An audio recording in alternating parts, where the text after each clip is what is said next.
Bienvenue à la Rogellerie, je profite d'être sur place pour vous raconter d'autres petites anecdotes sur l'année 1940 qui ont été racontées par ma grand-mère.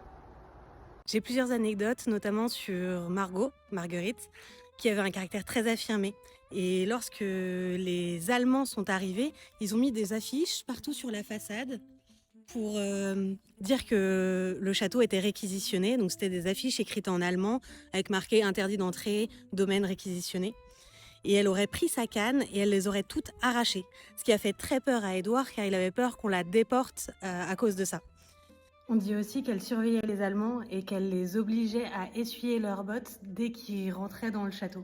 La légende dit, mais ça on ne sait pas si c'est vrai, qu'elle aurait même fouillé les affaires des Allemands quand ils partaient pour vérifier qu'ils ne piquaient pas de linge ou d'autres affaires qui venaient du château. Elle pouvait communiquer avec eux parce qu'elle parlait couramment allemand, parce que sa nurse était allemande quand elle était petite. Si les Allemands ne sont restés qu'un mois au château, c'est parce qu'ils ne s'y sentaient pas du tout en sécurité. En effet, il y avait des résistants partout dans la forêt et dans les propriétés voisines aussi.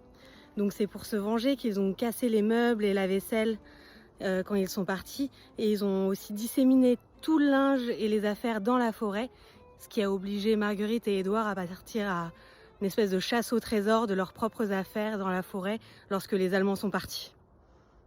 Et voilà pour ces petites histoires sur place, j'espère que ça vous a plu et puis à bientôt pour la suite.